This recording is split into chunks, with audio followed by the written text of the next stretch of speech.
اعوذ باللہ من الشیطان الرجیم بسم اللہ الرحمن الرحیم الحمد للہ الذی وہب لی علی الکبر اسماعیل و اسحاق ان ربی لسمیع الدعاء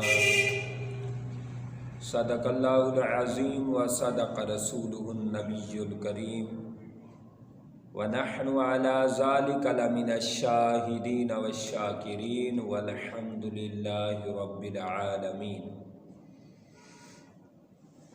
آج کے درس قرآن میں آپ سے بات کرنا چاہتا ہوں سورۃ ابراہیم آیت نمبر 39۔ حضرت سیدنا ابراہیم علیہ السلام آپ نے دعا کی الحمدللہ الذی، آپ نے شکریہ کے کلمات اللہ کی بارگاہ میں عرض کیے۔ آپ فرماتے ہیں الحمدللہ الذی کہ سب تعریفیں سب شان عظمتیں اس اللہ کے لیے ہیں جس رب نے مجھے وہب لی علی الکبر، جس رب نے مجھے بڑھاپے میں اولاد عطا کی، اسماعیل و اسحاق، اسماعیل اور اسحاق جیسے شہزادے عطا کیے۔ اس آیت میں اگر آپ توجہ فرمائیں تو بڑھاپے میں اولاد ملی، 99 سال میں آپ کو سیدنا اسماعیل علیہ السلام ملے، پھر 112 سال کی عمر میں حضرت اسحاق علیہ السلام ملے۔ حضرت اسماعیل علیہ السلام اور حضرت اسحاق علیہ السلام دونوں بڑھاپے میں ملے، عین بڑھاپے میں، ذوف عمری میں۔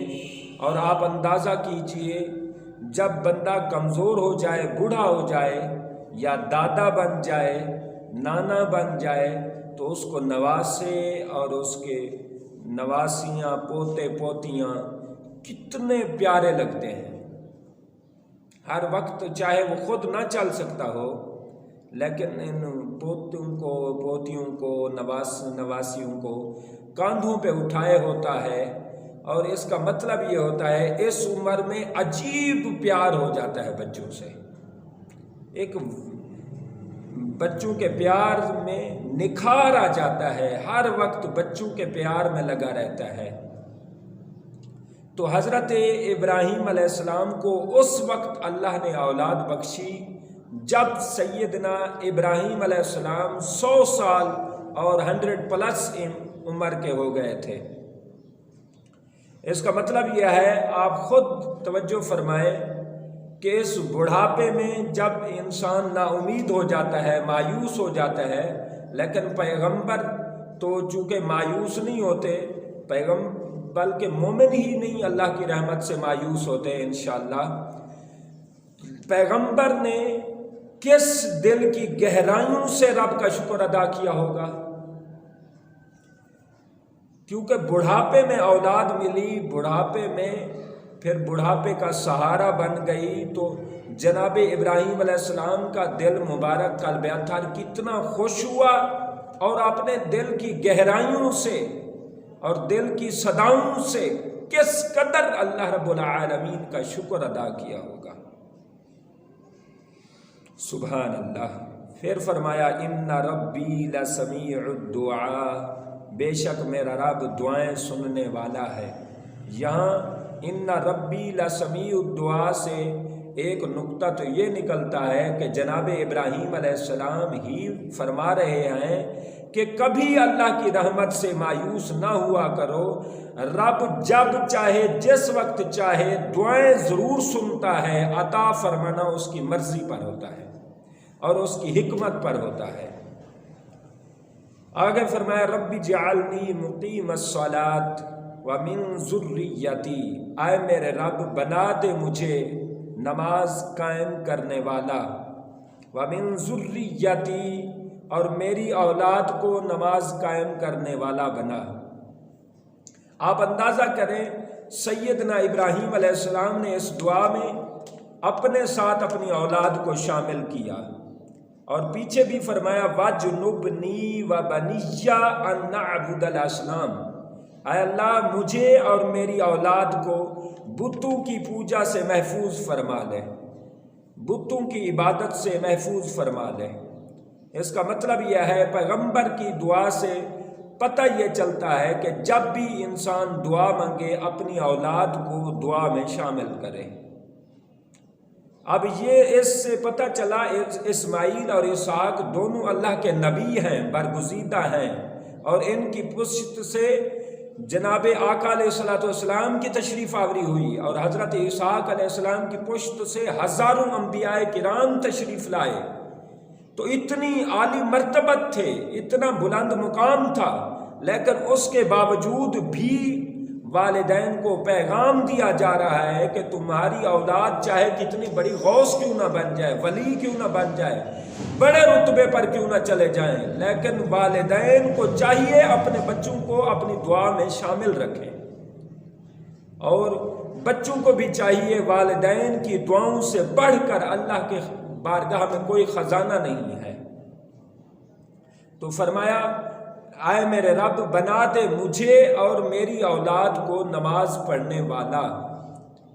نماز پڑھنے والا، اس کا مطلب یہ ہے نماز کے لیے، عبادت کے لیے، عمل صالح کے لیے پیغمبر کی دعا سے پتہ چلتا ہے کہ والدین کو چاہیے اپنی اولاد کی نماز کے لیے دعائیں بھی کیا کرتے رہیں اور نماز کے لیے تربیت بھی کیا کریں، عبادت صالحہ اور اعمال صالحہ کی طرف ان کی تربیت بھی کریں اور دعا بھی کریں۔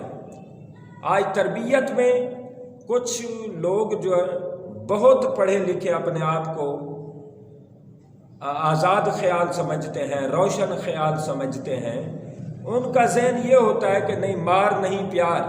آقا علیہ السلام نے فرمایا اپنی اولاد کو 7 سال کے بعد مار بھی سکتے ہو، اور ہاتھ سے مار سکتے ہو، لکڑی تک آقا علیہ السلام نے اجازت دے دی۔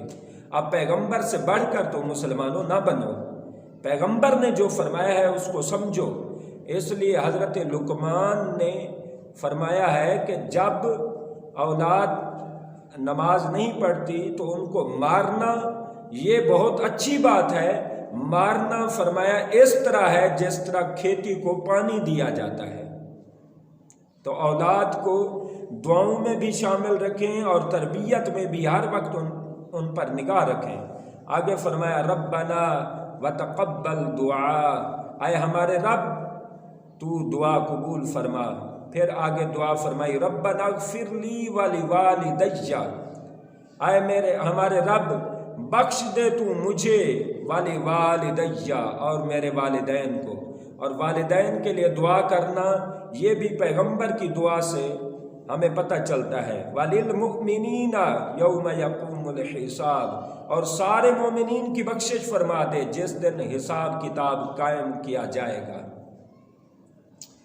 تو اس دعا سے ہمیں کئی پتہ چلتا ہے۔ حضرت ابراہیم علیہ السلام نے اللہ کے بعد جو لفظ اللہ کی صفات میں استعمال کیا ہے وہ ہے رب۔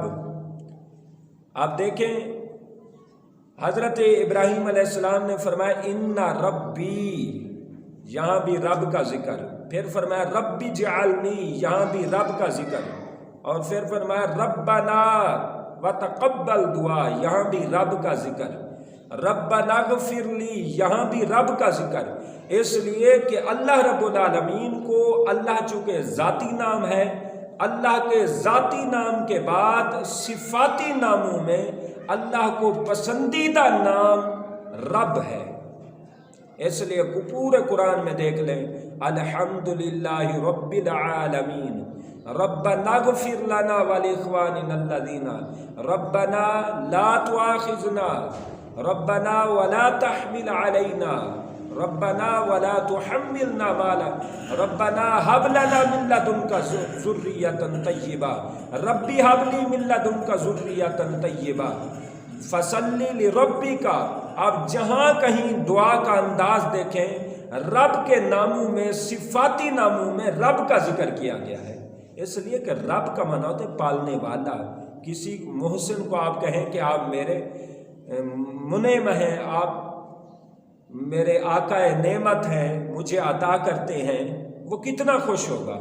تو رب میں بھی یہی ہے، رب کا معنی ہوتا ہے کسی چیز کو آہستہ آہستہ بلندی تک پہنچا دینا، کمال تک پہنچا دینا۔ بچہ چھوٹا ہوتا ہے، لڑک پن میں وہ گرتا رہتا ہے، لیکن اسی گرنے والے بچے کو رب کڑیل جوان بنا دیتا ہے، تو اس کا معنی ہوتا ہے رب۔ اس لیے رب ذوالجلال کو اللہ کے بعد اگر کوئی نام پسند ہے تو رب ہے۔ حضرت ابراہیم علیہ السلام نے رب کا ذکر بہت زیادہ فرمایا اپنی دعاؤں میں، اپنے کلمات میں، قرآن اس کا شاہد ہے۔ اور اس کا یہ بھی ایک اندازہ لگائیں کہ الحمدللہ الذی وہب لی، یعنی آپ نے دعا مانگنی تھی، پہلے شکر ادا کیا، پہلے رب کی حمد و ثنا کی، پہلے رب کی تعریف و توصیف کی، پھر دعا کی۔ اس کا مطلب یہ ہے، ادھر قرآن کا انداز دیکھیں، الحمدللہ رب العالمین الرحمن الرحیم، ادھر الحمدللہ الذی، پھر دعا کے لیے وہاں فرمایا اہدنا الصراط المستقیم، اور یہاں حضرت ابراہیم علیہ السلام نے مانگا رب اجعلنی مقیم الصلاۃ۔ پتہ چلا شیوہ پیغمبر اور شیوہ قرآن کی آپس میں تمثیل دیکھیں، آپس میں مناسبت دیکھیں، آپس میں ریلیونٹس دیکھیں، کتنی ریلیونٹس قرآن اور پیغمبر کی دعا اور پیغمبر کے کلمات ہوتے ہیں۔ تو یہ پیغمبر کی ایک خاصیت ہوتی ہے، خصوصیت اور خوبی ہوتی ہے کہ پیغمبر اور قرآن ایک طرح کے ہوتے ہیں۔ لہٰذا آج کے درس سے ہم نے یہ سمجھا کہ اللہ کے بعد اگر کوئی لفظ استعمال کرنا ہے تو وہ رب استعمال کرنا ہے۔ اس لیے آقا علیہ الصلوۃ والسلام نے بھی دعا جب سکھائی تو آقا علیہ الصلوۃ والسلام نے فرمایا ربنا آتنا فی الدنیا حسنۃ، کیا اللہ اے ہمارے رب دنیا آخرت ہماری بہتر کر دے۔ تو آقا علیہ الصلوۃ والسلام نے بھی، اور حضرت ابراہیم علیہ السلام اور آقا علیہ الصلوۃ والسلام کی دعا میں تمثیل دیکھیں، وہاں فرمایا وَلِلْمُؤْمِنِينَ، سب مومنین کی بخشش فرما دے۔ یہاں فرمایا ربنا آتنا فی الدنیا حسنۃ، اللہ ہم سب کی دنیا آخرت بہتر کر دے۔ تو پیغمبروں کی دعاؤں میں آپس میں ریلیونٹس دیکھیں، تمثیل دیکھیں، آپس میں مناسبت دیکھیں، مطابقت دیکھیں۔ اللہ کریم کو جب یہ دعا پسند آئی، رب نے فرمایا میں نے اپنی نعمتوں کے خزانے حضور کی امت کے لیے رکھے ہیں۔ پیغمبر نے بڑی دل کی گہرائیوں سے دعا کی ہے، بڑی چاہت سے، پرید سے، پریم سے، وجد سے، کیف سے دعا مانگی ہے۔ یہ مجھے دعا پسند آئی ہے، میں اس دعا کو اٹھاتا ہوں اور حضور کی امت کی نماز میں رکھ دیتا ہوں، تاکہ حضور کی امت پیغمبر کی دعا کے وسیلے سے بہت زیادہ خزانے حاصل کرتی رہے۔ اور پیغمبر جناب ابراہیم علیہ السلام نے ہمارے لیے دعا کی وَلِلْمُؤْمِنِينَ، سب مومنین کی بخشش فرما دے، تو ہم ان کے شکریہ کے لیے آج قربانی ادا کرتے ہیں۔ انہوں نے ہمارے لیے دعا کی، ہم ان کے عمل کو قیامت تک جاری رکھنے والے ہیں۔ اللہ کریم آج کے درس کو